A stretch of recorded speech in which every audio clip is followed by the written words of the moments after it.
is the Rangers Journal now.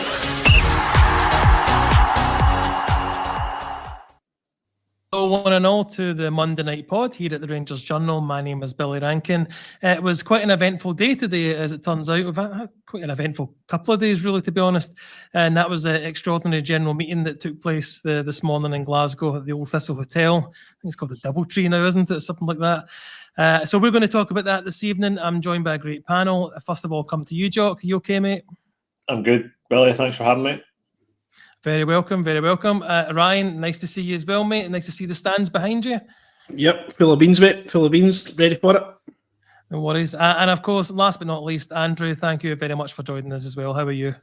I'm not too bad. All the better for seeing you, Billy, Jock, and of course, Ryan. You're all looking radiant on this fine summer's evening. Well, that's because of the video settings, as we discussed before we went live on my camera. But that aside, first, just give me a show of hands. Was anybody able to make it today to the meeting? I did plan to go, but being self-employed, I had to put that ahead of things. Any others? Nobody there. Fair enough. Well, we all kind of. I know if you were like me anyway, we're glued to. In fact, it was Colin from Heart and Hands Twitter. I was glued to this time. He was giving an update on the questions that were being asked. So very thankful to him for that. Jock, if I could come to you first of all, the new owners, Andrew Cavenagh and Paraag Marathe, came across very well from what I was reading, at least, and I've had a chance to kind of delve into it a bit more in detail. I know you were doing that before we came on. What's been your impression, not just of today, but the last couple of weeks? How have you felt that they have handled the transition and the changeover? I think it's been very professional. I mean, I haven't heard nothing really. It's been done in the manner you kind of expect. You know, everything's sort of done in the background, and then when things need to be said, they need to be said. Pretty much echoing what they said today. You know, they're here now. They're here to start work. They're glad they're here. They did all the schmoozing of the nice words and that of the fans, and the expectations that come across well. The things they said, but they didn't give too much away either, which is what we want. Really, we want them to get to work in the background and making Rangers successful again, and we're hoping that's the case. Yeah, Ryan, Jock makes a good point there about not really hearing particularly too much from them. We're obviously on a football podcast where we're going to talk about rumours and links to the club, especially over the next couple of weeks as we look to get new players in. Yeah, a bit frustrating that we're not hearing as much from them as maybe we were used to hearing before. Leaks here and there. Aye, but it's us just conducting ourselves in a purely professional way, that we shouldn't be finding out things, because obviously, the reaction that sometimes you see from certain individuals on social medias, myself included, because I'm not innocent myself, having with Mr. Martin coming into the building, I threw the toys out the pram big time. So I'm willing to eat humble pie if and when he is successful. So I can understand why everything's got to be watertight. They've actually got to protect, because every player that we're going for, until their signature's actually on paper, there's every possibility that guys can come in and just sneak them away from us, not realising they were available and then coming in and grabbing them away from us last minute. I think that's something that has happened to us over the last couple of years, where people have used us as leverage to try and get better deals out of other clubs and stuff. So we should keep things in-house, and things should remain in-house. Yeah, that's fair enough. And Andrew, yourself, on that kind of similar vein of how they've been doing the last couple of weeks with the takeover, and really that nothing really gets really out from them, doesn't it? We don't really hear much until someone's officially in position. Yeah, there was a period it was like that under Gerrard, wasn't it? You just never heard. There was never a leak. There was never anything. And actually, it is better being back in that situation. You can see just from first impressions. Like, first impressions are the biggest impressions you'll make, and they can make and break a lot of things. Obviously, if you throw a big trophy in our face, we'll pretty much forgive them for anything. But I thought they just handled themselves very well. They still didn't give a lot away today, which was wise, which was clever, because when you're involved in business, you don't give too much away. You don't show your full hand. Michael Beale, you might want to take a leaf out of that book. But I thought overall, from what I'd seen, which wasn't all of it today, I was going back through, having a look at also some of the interviews that were released at about 5 o'clock. Absolutely fantastic. And it's hard not to get excited. These guys know what they're doing. They've done this before. And one of the big takeaways that I took away from it was there was a little quote. We don't have an exit strategy. We have a growth strategy. And I just thought, wow, okay, that's good. I like that. Maybe I'm just easily pleased. I don't know. That's the thing, Jock. I'll come to you. That we want. We've been through quite a difficult term, not just this season, but a couple of seasons now. Not much to shout about. Certainly no title since '55. But even going back before that, we're a fan base that's looking to be, to fall in love again. I guess that's the kind of way of putting it, aren't we? Yeah, you hit the nail on the head there. Like, we've been through a lot as a fan base, particularly the older ones, who've known nothing but success and fighting for trophies and challenging for titles or growing up life. And then this younger generation have only seen one, and they've only known the doldrums of the lower leagues and stuff like that, and getting a pasting and disappointment. The only thing they've got to cling on to is 55 in the Europa League final, which again, it's remarkable that we got to that level from where we were. So, I don't think any other club in the world could do something like that. I think it's only something we could, because we as a fan base drive the team and drive the players on to certain things. It's just, we've just fell short so many times over the last couple of years, when really we probably should have a lot more success than what we've got from it. So yeah, we've been waiting so long for this now, this takeover. It's finally here. We just now need to just exercise a bit of patience and let these guys go to work, really. And Ryan, in a similar kind of fashion there, we are wanting these guys to be the real deal and not to be stringing us along. You're obviously a regular at iBooks. What's your kind of feelings that the fans have got at the moment regarding the takeover in general, and how they really kind of set their stall out today? Was it something you're impressed by? And also, what should we be looking out for to be kind of red flags?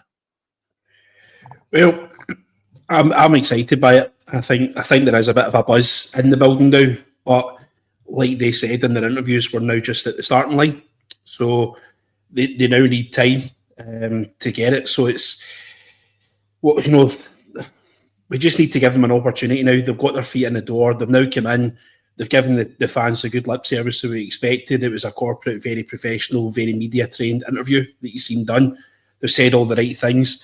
Now they need to get their hand in their pocket.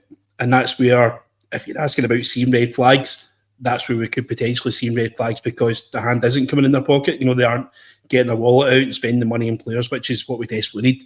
The £20 million is coming into the club, not being told definitely who it's been distributed by. But this is where the truth is in the pudding. If we see things like the naming rights to the stadium get sold off in exchange of a £5 million player gets announced the next day, that's the naming rights to the stadium that's paid to us. We want to see the colour of their money. We want to see the Benjamins, is what we want to see. We want to get the money out. This is what we're after. And if we don't, I think that's where the kind of red flags come. But we've got to be patient. These things won't happen overnight, and we've got to make sure that we're not getting taken advantage of as well. Because everywhere you see, all of our agents, Twitter pages, all of our Instagram, Rangers names in everybody's mouth at the moment. Anyone who's trying to manufacture a deal and get a better deal for their client, Rangers' name's in their mouth at the moment. So we've got to be careful that we're not getting, financially misled by certain guys, and we've got to make sure that we're doing what's right for ourselves. I'm going to bring this comment up, Andrew, because if true, it's quite a statement. Absolutely, all I've seen online today has been positive results or positive reports back from the EGM. So, any fallout for you today? Not that I could see on the surface. That's quite a disappointing headline, really, from Radio Clyde. I used to know one of the producers at Super School, but I'll have to have words with them. No, I couldn't really see any fallout. I think, obviously, do we know much more than we did before it?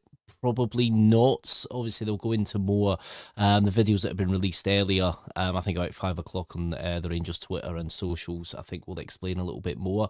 But they've obviously got their cards close to their chest. The questions that people want to know is how much you're going to spend on the squad. Of course, we all want to know that. Like Ryan says, you want to see them putting their hand in their pocket. You want them, to be investing heavily, but of course you're not going to really know that until possibly later on after the window, how much they've spent and when the accounts come out, because you can't, let teams that you're going to buy players from know how much you're going to spend, because suddenly an extra couple of million gets added on. No, there's no fallout there for me at the minute. It was a very professional. I was surprised actually it wasn't more corporate in the respect of, these guys are, Americans, and they're used to that kind of corporate kind of chat, like when you watch an Apple keynote or something, they were just kind of very honest, and, the way they referred to Ibrox as a castle, and, the way that they look at the fans, and I think that's important, the way they look at the fans is key. But yeah, no fallout for me. It's definitely a bit of a clickbait headline, but of course, don't forget Super Scoreboard.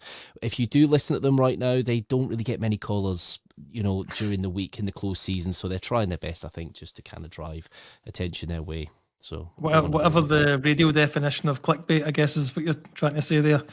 If I can come back to you, Ryan, purely because I tend to go to you for kind of finance stuff. You're more in tune with that than I am. So they mentioned later on this afternoon that all the resolutions were passed. Cards on the table, the 20 million share issue. I voted yes for that because I've got some shares. The other ones, and I'm going to come on to the why I voted no to the other ones, is because I didn't really understand what the public company side of it meant, and I was worried about the not having these annual meetings to ask them questions. But they did come out, they were asked about that, and they did come out and say, no, they're going to continue with this, the annual meetings thing, that we can ask questions, although maybe some people shouldn't be allowed to ask questions going by some of them.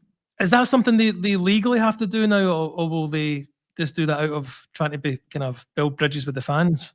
No, you'll need to help me with the other question. So is it basically a question of taking it from a PLC to a private limited company? Yeah. Sorry, right. So there's no real issue behind that. There's nothing to kind of raise an alarm bell about. It does, again, it's just dealing with the privacy side of things again. So nothing, there isn't going to be a public EGM. They might have a meeting of such, and that probably just more of a basis of transparency with the shareholders that are there, that everything is okay, and probably just offering a wee bit of peace of mind to people who do have their money in the club, like yourself, mate. So, but it does give them more time to do things like accountancy as well, because you don't have to report back for a private limited company as quite as often as you do a public one. I think you've got a wee bit more time in your hands to do that. Also protects them a wee bit as well about who's actually going to be buying into the club as well. So they don't, if it's in the public side of things, then basically it's open for anybody to come get it. So I've obviously seen people that have come in and bought shares in the club before who were quite undesirable. We didn't want them there. So by having it private, kind of protects their assets as well. The kind of question that kind of really brings up is that what is the actual value of your share?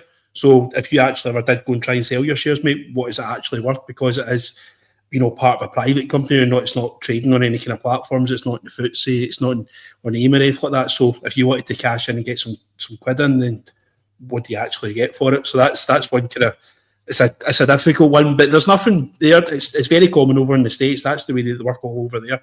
So there's no alarm bells, nothing to worry about. And I'll stay with you, Ryan, because I wanted to give you a shot on the 20 million share issue that was agreed as well. So that I did vote yes for that one. Does that but what I was going to say is, do you think that's because they were asked about the transfer budget, do you think that's just a short term to get some money into the club so we can go and sign a couple of players, or is that maybe the budget for the summer, do you think? No, it's basically injecting some working capital into the club, because the club, as we've all seen by the previous accounts that have come out, there's not a lot of money going about. It has very much been hand to mouth. We've had to take directors' loans in to see us up to the end of the season. And there was a loan had to get taken last season because we exited Europe, or exited the Scottish Cup quicker than what we thought we did, what we thought we were going to, sorry. So, there's getting the £20 million. I think it gets recorded as turnover as well on financial fair play. So it should be available for going out and signing players. Whether they use all that or not, like they said, they're not going to divulge, we've got 20 million quid to spend, because every time they go and ask for a player, it's Rangers on the phone, right? Tell him this guy's worth 50. I know we only wanted 10, but it's Rangers, tell him it's 15. So we've just got to be quite coy with that kind of side of things. But the £20 million coming in, it's just money into the bank, working capital. If any invoices come in, £3,000 fines and what have you, then there's money there to pay it straight away. Okay, fair enough. Jog, staying on the subject really of spending money, 20 million, you've got to imagine that they're going to spend that and more this summer. They obviously don't mention that today. But they did mention, and there's something that Doug brought up here, they mentioned the signing of a winger. Did you catch that? No, I missed that, but obviously Doug's seen it in the comments there. Now, who was that a slip on the AGM? Was that an answer from one? Yeah, it was one of the questions they were asked about. I think it was how much money they were going to spend, and they mentioned if they start saying how much their budget is, then they won't sign a new winger, then the price will go up. So it could just have been a slip of the tongue. It could just have been a player, a position they chose to mention as it could have easily been a defender or something like that. But no, they did say it. They say it in the. I can't remember who it was, mind you, if it was Paraag or Andrew Cavenagh, but it was an interesting slip of the tongue that Doug caught as well, same as myself. But that 20 million, they mentioned not wanting other people to know, the transfer kitty budget. So are you worried that 20 million does kind of set that out as what we're looking to spend? I think that's the probably just what the general fan expectation is going to be. They see 20 million and their eyes light up, but it doesn't. In reality, it doesn't work like that. Probably you can see that if you believe the rumours online with Dessers, why we're hanging on and we've got a firm figure with Dessers, because obviously we want to get as much as we can to add to that 20 million, because that 20 million is going to have to be spread across men's team, women's team, wages, the electricity bill, the water bill, everything. It has to go into all these different areas of running a football club. So they'll obviously put that money in and then see where the money's going, and then obviously divert whatever else. Well, you'd like to think a fair chunk of that towards recruiting players. But again, as I say, that 20 million, number is out there now, and so as Ryan says, other clubs know that, but will they be cute enough to think that that's solely for players? Who knows? I think it probably will be later on down the window where we see how much exactly we are willing to spend overall, and that doesn't include sales potentially. They're not just Dessers. If you look at, there's rumours that EGM, West Ham are in for EGM now. Raskin is going to, take rumours left, right, and centre for big money as well. So, if you say 20 million for Raskin, you're going to like to think 30 million for players this season, because we obviously, for 20 million for Raskin, you're going to get maybe 4 or 5 players out of that. So it is what it is. It's the transfer merry-go-round. It's going to be rumour central because we have money. Agents will be using their Rangers name to push up and inflate prices and fees for their clients. It's just the way it is. So I think we as fans, we just need to sit and wait until the scarf picture's released. You know what I mean? Andrew, I noticed you asked a question at the meeting today about church parades. What was that about? Jesus Christ, the amount of years. Now, don't get me wrong, people have their questions that they want to ask, but I've always said nobody moan about the Cokes at halftime. Nobody moan about the amount of ice versus syrup. Come on. You got to have the serious questions. You'll get many opportunities like this. And of course, the one that is asked today is by Andrew Simpson. I was like, oh, for goodness sake. Supposedly wears an orange bonnet, so it looks nothing like me, but yeah, no, it was. There's always one, isn't there? There's always one. Church parades. You a fan, Billy? I've never even heard of them, so it was a strange question for me. But I'm not a member of a church, so I can't comment on it. But yeah, I mean, if it makes people happy, but they can do that. Very strange thing to ask at an EGM, Andrew. I've got to say that. Yeah, even though I'm just confirming for the record that it wasn't you that actually. It wasn't me. There's been a lot in this past week. I've been outed as a Celtic fan. I've been asking stupid questions at EGMs. Oh, you know what? Yeah, ground just eat me up now. Curry's having a field day in the comments. So. Well, let's Andrew. I'll stay with you as well, because they mentioned in one of the Q&A questions about the blueprint for the club, and obviously Paraag mentioned his experience with the 49ers, experience with Leeds United. There was talk of where's the money going to go first? Is it going to go into the stadium? Is it going to go into the playing staff? And I quite liked his response, which was guarded, but certainly getting the team winning again is certainly their main goal, isn't it? Yeah, it does seem to be. And it seems like nothing's off the table as well. Now, don't get me wrong, again, you can't always gauge. Obviously, we don't know what the plans are yet specifically, but, get the team winning things. And the priority, it was definitely outlined, the priority is to improve on the pitch.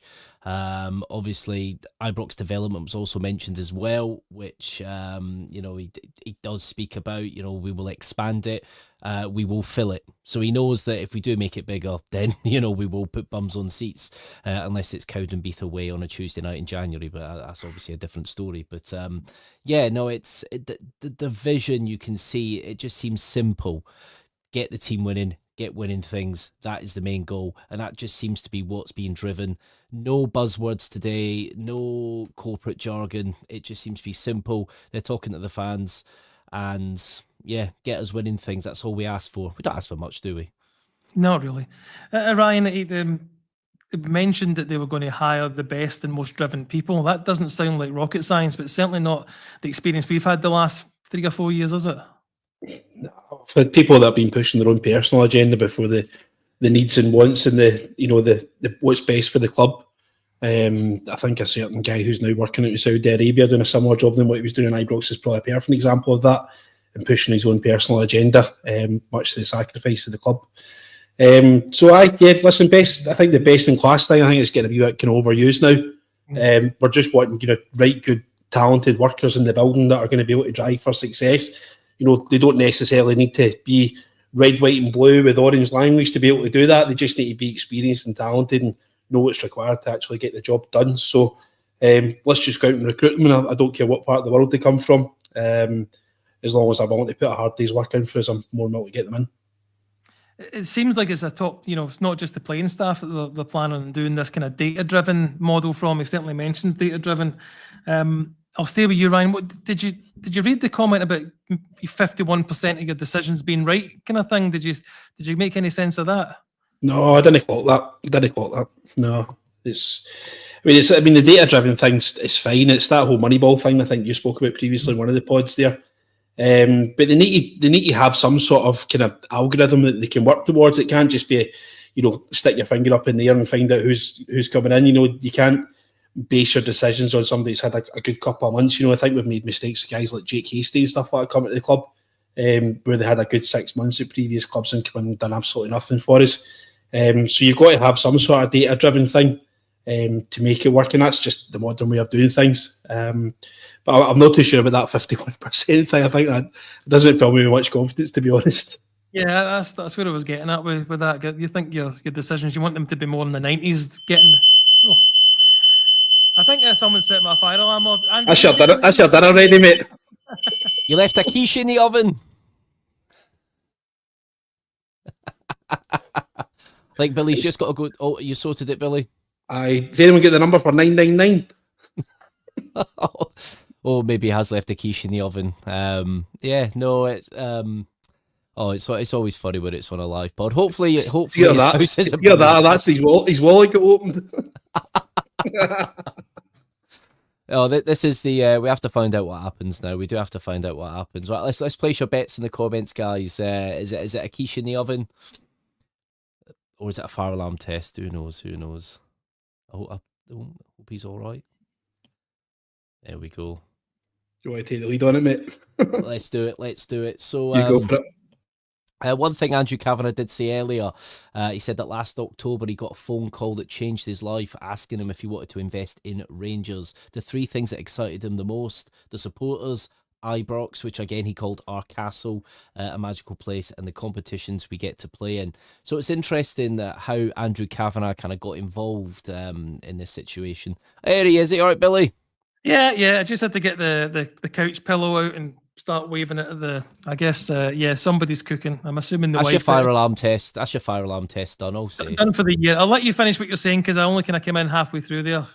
No, that's what I was just saying about Andrew Cavenagh. It's interesting to see how he got involved with this, because he revealed that he got a phone call last October, which changed his life, he said. And it was asking if he wanted to invest in Rangers. The 3 things that did excite him was the supporters, Ibrox, our castle, a magical place, and the competitions we get to play in. Now, is that just a little bit of spiel to get the fans on side, or do you genuinely think that is just magical? He just was gripped there straight away. I'd be interested to see in the comments what people think about that, because we don't know a lot about Andrew Cavenagh, really. He's been a little bit of a mysterious figure. Is it Pareto Health, which is his company? He's heavily involved in finance, and it's been interesting seeing him in the crowd. So no, it's just something I was just wanted to ask in the comments, to have a little look, see what people are going to put in the comments. But there you go, Billy. You can take it away again, big man. No, that's okay. Thank you very much. Yeah, burnt ends. That's right, Mitch. Thanks very much. Yeah, I mean, on that, Jock, I'll come to you because I don't know who's spoken last. He mentioned getting this phone call and being offered the chance to invest in Rangers. He was looking, this is Andrew Cavenagh I'm talking about.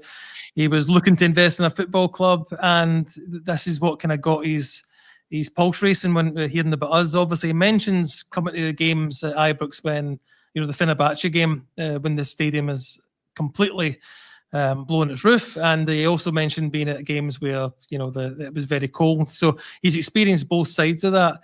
Hopefully, he's going to see more of the Fenerbahce type nights than the cold side when the league's already done. But I guess do you think we need to improve the state? We've mentioned the stadium capacity being increased, because he brought up Parkhead actually having a bigger capacity. Do you think that'll be first and foremost, after the team starts winning, that they actually look into increasing the capacity? I don't think it's going to be something that's going to be done anytime soon, because Ibrox is a difficult stadium to try and improve because of the structure and the style of it, and there's only so much you can do with it. And I think we've done quite a lot with it, really, haven't we? Unless they somehow managed to put a new tier on. Which in this day and age costs stupid money, because construction costs are just astronomical. It'd probably be cheaper to build a brand new stadium than it would be to try and retrofit Ibrox and try and get it to a standard. It's and that in this day and age of Scottish football, unless somebody comes in with serious money, just for a stadium, I don't see it happening. I think Ibrox is one we're just going to have to try and keep running and try and modernise it as best we can, and try and either way. They did the feasibility study about digging down and maybe getting more seats that way. That's an option. Filling the corners is another option. So I think there's scope to do a little bit, but it's probably not to the demand that obviously that Rangers have with the season ticket sales, waiting there, because obviously I'd like to be one of them. I don't think it's something that's going to happen overnight, and definitely not something that will happen within the next couple of years anyway, at least. But if success drives them to it, then maybe, you never know. If we start hitting Champions League after Champions League, that demand will just increase, and then they'll obviously see they might force their hands. So you're in that sort of position where success breeds growth, and that's what we're talking about today, was growth. So, Ryan, there was a bit of a kind of catch-22 situation, because they mentioned there not being a honeymoon period at a club like Rangers, and fans we do give a little bit, but once the patience is gone, it's gone. But then they also mentioned the need to remember this is going to be a long-term plan. This is the growth strategy at the moment. Do you think any comment on what they were saying with regarding the honeymoon period of things? I think they probably realised that we expect instant success. I shudder to think what Ibrox is going to look like if we get put out of the Champions League. The Panathinaikos draw for me is a stinker, to be honest. We probably couldn't have got a harder draw to get ourselves there, and that's just one who we got to go after that, and then they've got another one after that, and they're probably only get harder. So we've got to get ourselves up and running. But I think, by saying that Russell Martin and, his playing squad don't have that honeymoon period, is basically saying that, we're not going to cut any slack to anyone. If we feel things aren't going to go right, then people will know what their expectations are. They spoke about Russell Martin obviously being at the club before as a player, that he's aware of the expectations and how heavy the shirt can be to carry. So, but it is a bit of a kind of catch-22 one that, that's, I don't know if they've been kind of led into that question, talk about the long-term thing, but I think we need short-term success as far as being a football team. So we need to get this round and turn it around very, very quickly. If that comes at a cost, fine. You know, if they need to put a large initial investment in to get the football team right quickly, because we can't have another season like we did last season. It's just not going to be accepted by our fans. But I understand that there is a long-term growth that they will want to make money, you know, 30, 40, 50 years into the future. So, and that's fine, and we'll all be behind that. But this can't carry on the way things are. They have to turn the tide as far as they're, you know, we need to get back to the top of the league, and we need to be back in coming May with silverware in our hands. It's as simple as that. Andrew, how do you think the fans are going to deal with not hearing from them every week, and especially if things aren't going well for a time? Who do you think is going to get that anger directed at them? Well, it'll probably be not too dissimilar to other seasons in that respect.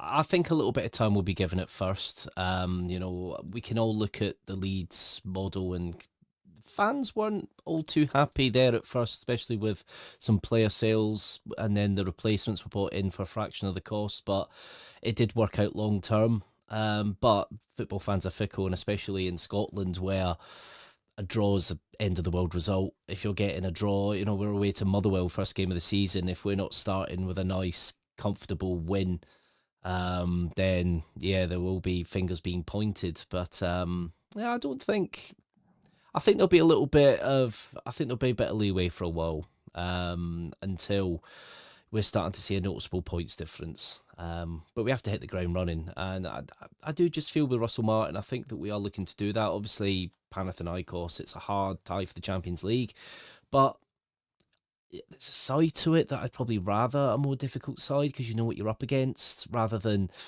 you know, no disrespect, sometimes you will get some teams that you've not really heard of before, or you don't know, you know, you haven't seen them in recent years, and you know, it can be a potential banana skin, because you know, players can sometimes struggle to be up for it. Panathinaikos, they didn't have the best year last year. They're not the Panathinaikos we played in 03-04, where we nearly beat them away, and obviously 08-09, we generally tend to get good results against them, especially out of the Greek teams. They tend to be one of the better ones we play. So, but yeah, the manager will get it probably if things aren't going well. I think that's just the person that people always point at. Yeah, we'll see what happens, I guess.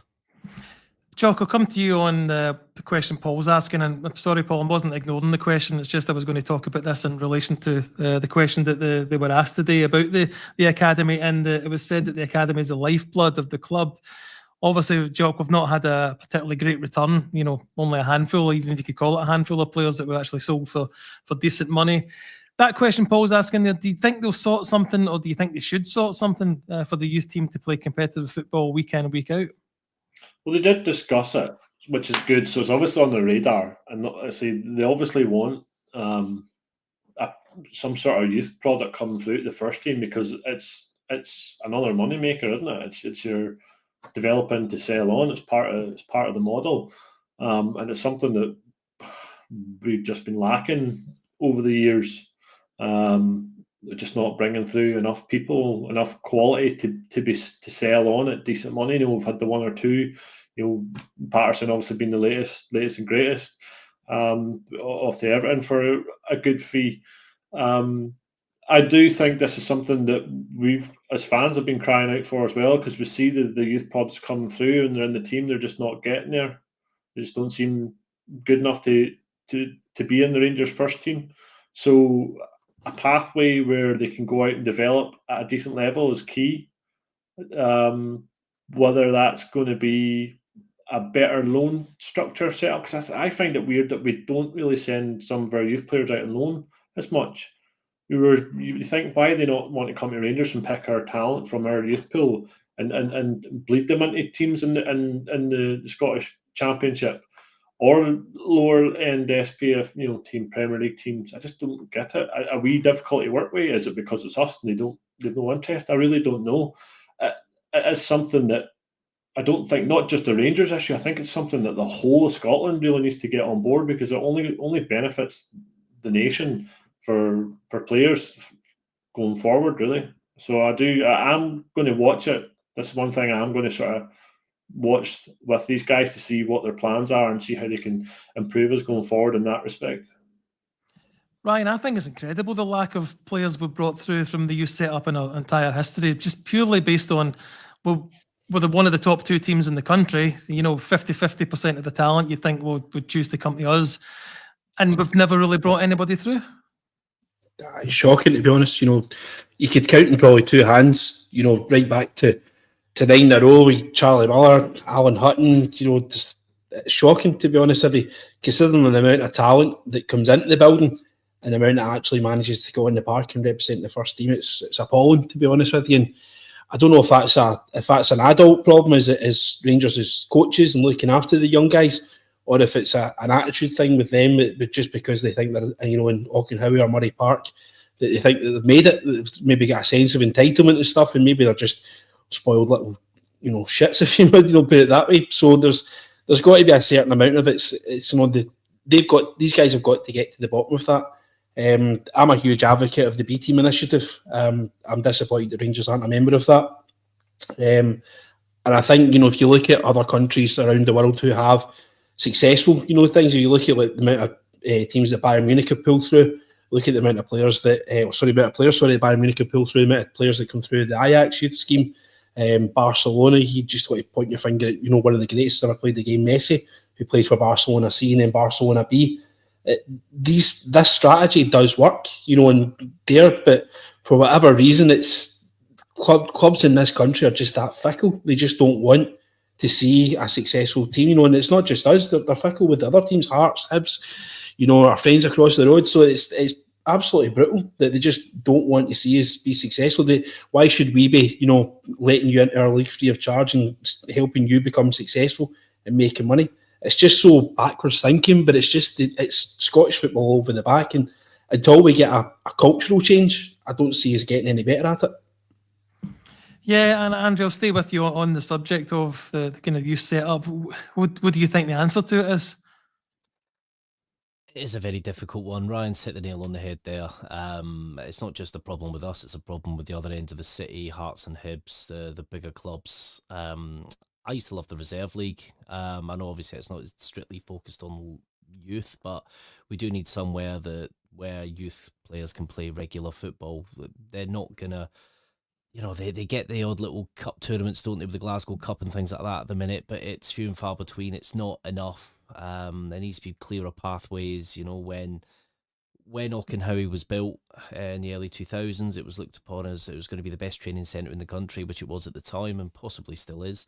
And we just haven't seen enough come through there. And obviously we have had decent players there. They just haven't shone for us.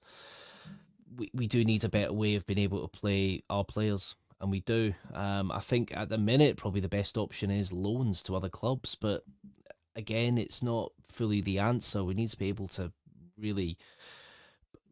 It's a massive problem, and it really is a massive problem. I think even the club, especially under the old leadership, we're really struggling to find what to do with it, especially with the Highland League, the Lowland League, kind of voting to not continue with the B teams, which I think personally, I know as long as you can't win the league, I think it's good, fairly competitive-ish games for the teams in the Lowland League, and whoever finishes the best of the rest wins the title. I know it's obviously you're not finishing top, but I think it was probably the better way of doing things. As long as we can't win the league, it's, I think it's fair.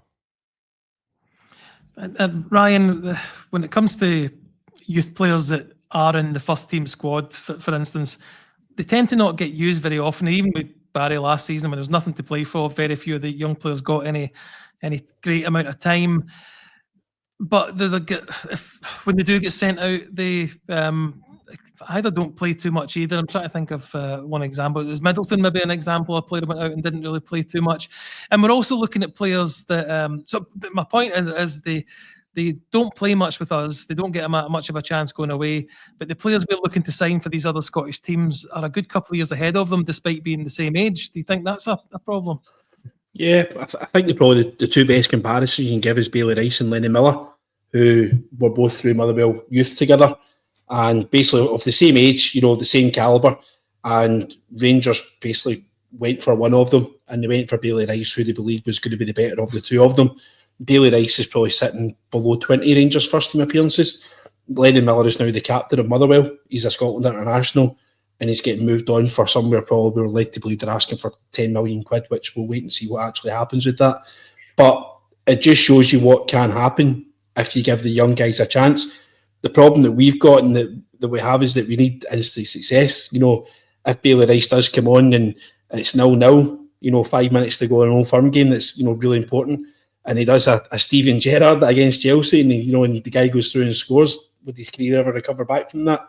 So there's a lot of risk, but you've got to give the guys the chance. But in the same token, these guys have also got to deserve a chance as well, because Ferguson alluded that, you know, yes, these games pretty much mean nothing as far as the competition is concerned, but I'm not going to give these guys the opportunity if I don't think they deserve it. So they've got to be working harder. There's a few of them that I'm following on Instagram, and they're out in Marbella, they're out in Ibiza, they're out enjoying themselves. See if they were serious about the Rangers' career, they've been in the gym right now. They'd have been in the gym 2 weeks ago before all the senior players came back and getting themselves on the way. You know, you're looking at guys like Finlay Curtis, who I don't follow on Instagram, not naming him specifically, but someone who we've said that maybe lacks the physical capacity to maybe make the step up to first team. Does he need to fill himself out as an individual? I would fully expect him to be in a weights training programme over the summer to get himself up there and get himself ready, so that when his new boss walks in today, he's going to be standing there and he's going to be looking physically better than everyone else. And when they do their first bleep test, he hammers everybody. And that's the only way he's going to get chances. It's the only way he can impress his manager. Do you know what, Ryan? Just to butt No, in you there, make- I think you're 100% right, 100% right there, because we have one player that does that every summer. He didn't do it last summer, but obviously I'm going to mention it just to annoy Curry. But James Tavernier, during that break, he will go away. He'll have a private training, one-to-one sessions for a couple of weeks and kind of get himself ready. I know he's not everyone's cup of tea, but he's got that dedication. And that's what some of these younger players should be looking at and going, you know what, I do need to bulk up a little bit. Not necessarily fully bulk up, but I need to be as fit as I can be. I need to be at the top of my game. And there could be a bit of a problem with the culture, not just within some of the youth footballers, but maybe at Rangers. No, I totally agree with you, Ryan. Yeah, I do as well. Although I don't think he'd be grudge him too much of a holiday, but he should be doing something. And obviously, we don't know if he is or not. I mean, we've even seen Butland away on a training course as well, a goalkeeping training course. So he obviously is aware that he's had some issues. Wants to get that number one position back, and whether he stays this season remains to be seen. But he's at least doing something of his own accord to get on the manager's good side again. His first day that he comes in. Jock, I don't like when our meetings turn into complaints about the SFA and things like that, but it was brought up, the recent kind of fine from John Brown's comments on Rangers TV. They did kind of defend themselves and say we've given too strong statements, but they also mentioned that they have to work alongside the SFA and the refereeing ones. They can't just go kind of scorch the earth. Do you think that's the right way to play it? I think it's our way of doing it. I think it's a gentlemanly approach of doing it. You know, don't just throw the toys out the pram like other clubs in the league have over the years, and introduced refereeing strikes and things like that back in the day. But yeah, I do think that we'll get a stronger response, which we did get in the first statement, I think. And like you say, we have to work. At the end of the day, Rangers have said for years now, all we want is the best for everybody in the league, not just ourselves. And they offered to pay for that independent review for everybody, and they get turned around and told to stick it. So yeah, we're back to where we were really. But I think with new owners, new approach, different ideas of dealing with certain situations, when they no doubt will arise, because it's Scottish football in a nutshell. There'll be something quite early on in the season that'll be totally contentious, whether we benefit from it or somebody else does. So we're just interested to see the response with it. Let's say we want to build bridges with these folk, because in the day we want to try and get what's best in terms of monetary value as well. For instance, the TV deal, the Americans, they'll be pushing some, for more money for our product, because we have one of the best football games in the world for people to view, and we're contracted to have 4 a season. We're not officially a contract for 4 a season, but we get 4 a season. We should be pushing that everywhere as far as we can, and trying to get as much in as we can. So I do think these guys will have a different approach to the previous board in terms of responses to things. So I'm going to watch this space. Andrew, I'm very much hopeful that they are your usual American stereotypes where they'll litigate at the drop of a hat. But how do you feel that these statements recently, and even just since they've come in, regards talking to the governing body, have you been impressed by it, or would you like a stronger stance? I think, especially with the recent charges from the SPFL, I think it's been short, sweet, and I think very direct to what they're going to do. And using comparisons, we all know the comparisons where lots of worse things have been said and nothing has happened. The SPFL, SFA, they cherry picked some punishments that they dished out, but kind of ignored some of the other ones, especially when it's your direct rivals, which doesn't really hold them in a good light. It's always hard to know how they're going to react in this situation. Yes, Paraag has, he's worked with Leeds and is still heavily involved with things at Leeds and, other things with the 49ers. I don't think you can really ever make a comparison to the SPFL, the SFA and, Mr. Doncaster, who's, had another pay rise last year. It'll be interesting to see. The proof will be in the pudding. Especially with how the situation is actually handled. Like you say, you kind of look at some of the stereotypes and, litigations and things like that, when you see kind of American businessmen. But I think it will be interesting to see how that pans out fully. Obviously, they're still in the process of, getting things running. They've got a lot on their plate at the minute, but hopefully, after the strong words in the statement, hopefully they can really... They've got to have a working relationship with the league, but they've got also stamp the authority and say this is unfair, and it is unfair when you compare it to other things. If everybody had the same punishment, you couldn't really disagree with it. I don't really think £3,000 a terrible fine, for comments, but when you look at the context of everything, and you look at the context of what was it Tom Boyd said, and what Irving Welsh said, yeah, it's definitely double standards at play, and they don't help themselves by proving that point that Bomber kind of said in the first place. It's kind of gone a little bit full circle there. So yeah. I think even Neil McCann said something on Hearts TV about one of our players as well a couple of seasons back, but we'll just forget about that. Ryan, on the same subject, we've been on the receiving end of not just this thing with John Brown, but refereeing decisions and been proven that there was mistakes being made, but nothing really seems to stop it being made again. So what can they do to, as Andrew says, stamp their authority down? As far as the board stamping the authority down on the SFA? Yeah. SFA and referees, the whole shebang, really.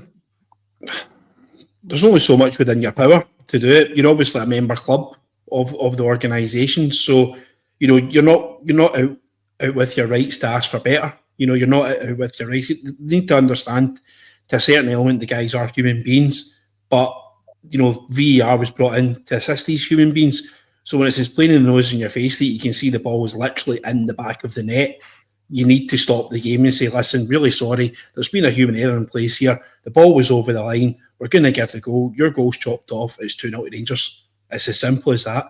We're all human beings. We all make mistakes. Some of us make mistakes every day. So we need to be willing to be able to fix these things. They shouldn't be too proud to turn around and put their hand up and say, listen, I've made a wee mistake here.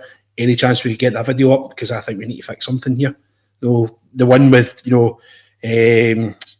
Cherny at Hampden that we still, will keep referencing back to was farcical. It was just so unprofessionally handled by the referee team on the day. They couldn't have made a quicker decision to get. No, they couldn't have been quicker to get to the wrong decision and what happened on the day.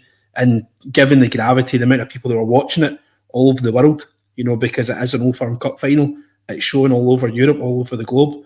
We just look absolutely ridiculous. So all we can do is ask them to raise their standards and offer support to raise their standards. What do you need from us for you to get better? Do you need more money into the pot so you've got a bigger budget to give the referees more money so they can actually maybe quit their jobs and go full time?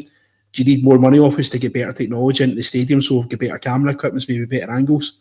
So all we can do is offer to help. We're not looking for any favours. We're not going to ask for any preferential treatment. We're just asking them to get to the right decision, which shouldn't be that hard. Yep. Andrew, the last kind of thing that came out to me was the continuation of the Fans Advisory Board. They're still going to do that. What would you like to see from that arrangement? Well, some good things have come out of the Fan Advisory Board. Obviously, looking at disabled access throughout the stadium. I think that's where obviously the Copeland works kind of came from. I would just like to see a continuation of making sure that the fans' voices are heard. There needs to be, especially going forward, there's a lot of new territory. They might inadvertently step on some toes, changing something and not realise. Obviously, they'll be briefed heavily, and they will do their best. Tradition is something that was spoke about a lot at Leeds. They want to make sure that they don't mess with tradition and things like that. But sometimes things can happen, especially when you're new in the door. So I think the Fan Advisory Board is something that will help and assist with that. And I do hope that they're consulted over a few things. Obviously, they will explore expansion of the stadium, and that was something that was mentioned. Obviously, like Jock says, it's not going to be anytime soon. I think you don't want to have a massive upheaval when you're trying to get a winning team on the park. I think you get the team winning first, then you look at that a little bit later. But I do hope that the Fan Advisory Board are consulted on a lot of things. It will help with going forward, and I think they'd be open to that. I really do think they would be, from what they say. Well, let me go round you to see if there's anything I haven't brought out from today's EGM. Jock, first of all, anything that you've seen today, or even maybe even with the interview afterwards, if that's not been brought up yet? Yeah, you referred to Ibrox as our castle. I just thought that was a wee bit American, and I was like, "There's one." Did they say it was our chapel? Oh, Castle Grayskull. I mean, Castle Grayskull is what I grew up with. I think we're going to have to get used to these wee American, phrases. They're still using the word football, which is good. They haven't said soccer yet. I think once they say soccer, they might break Twitter for a night. But apart from that, I think we're right. Overall, I think they've ticked a lot of boxes. They've covered some of the questions that was asked. They held back what they have to hold back on, which makes sense, particularly in the transfer side of things. But everything they said was positive, and they're talking about growth, and that's something that we need as fans as growth and a wee bit of stability. So we just need to sit in our hands a wee bit longer and just let the window come in and just enjoy the training pictures and see if we can spot new faces before they've been released. Really. Ryan, yourself, anything come up in today's events that you wanted to bring out? No, nothing really. I think the whole stadium expansion thing needs to get shelved at this moment in time. I think we've seen how easy it was to get your hands on tickets towards the end of last season. When Rangers aren't successful in the park, Ibrox isn't a very busy place. I think there was the game that we get beat 2-0 off St Mirren. The place basically emptied. You thought the fire alarm had went off like it went off in your house, mate. The place how quickly the place emptied out. So they need to get Rangers back on the park and be successful and winning things. And once they're selling it out every single week, then they need to start thinking about stadium expansion. By all means, get the plan permission, get your plans in place, and get the logistics of it ready to go. Get the steel ordered, please, in time, and have it delivered on time if you're going to do it. But expanding Ibrox is well down the priority list at the moment, and I know that's coming from a season ticket holder, so that's okay, and it's easy for me to say there's people out there are desperate to go to games. So I do sympathise with them. But there's not really any kind of easy way to fix it. I think, to be honest, you were talking about Jock was mentioning about just soldiering it along and trying to work with it. I think the only way you're going to make this bigger and better and what you actually want to achieve from it is actually taking the 3 stands down and actually just starting again. And that'll probably put us to Hampden for 1, if not 2 seasons, which will be controversial. And, a lot of people really not like that. But there's no point in throwing, bad money after good money. If you're going to do it, you might as well do it properly and get the place done right. No, fair enough. And Andrew, anything they've not brought out from today's EGM? Well, the thing that importantly, I think it was Andrew Cavenagh said towards the end, some things will be done differently. And we've seen that. There is a slightly different way of approaching things, the kind of Moneyball process. And I think the quote was, "We will talk about how we'll do things differently, and we may sometimes say better, but we don't want to degenerate any previous efforts. We're grateful for those who came before us, and the club owes them a debt of gratitude." So I think that there is going to be a lot of consideration going forward, but some things will be done differently. And I think it'll be a matter of trust in the process here, because what they're using has worked. This isn't just some pie in the sky new idea. This is something that has been put in place and has worked. Does everything work in Scotland? No, but give it time, trust the process, and hopefully 56 will come at some point. Fair enough, fair enough. Let me just mention there's a match sponsor, a podcast sponsor, offtothematchigo.co.uk. And if you jump over there for the football memorabilia, use the code Journal10 and you get 10% off anything you want to buy over there. So please go and check them out, offtothematchigo.co.uk. Just want to go around the panel and say thank you for coming on, Jock. So thanks very much. No, thanks for having me. Pleasure. Very welcome. Ryan as well. Thank you very much for coming on, mate. No problem, mate. No problem. Hopefully next time we're talking about new signings. Well, hopefully we can do that. And Andrew as well, mate. Thank you. And thank you for bringing out some points at the end there as well that I'd missed. No, a pleasure as always, Billy. Okay, everyone, thank you very much for your comments in the comments there. And thank you very much for watching. And remember, every night is a Rangers Journal night. Good night.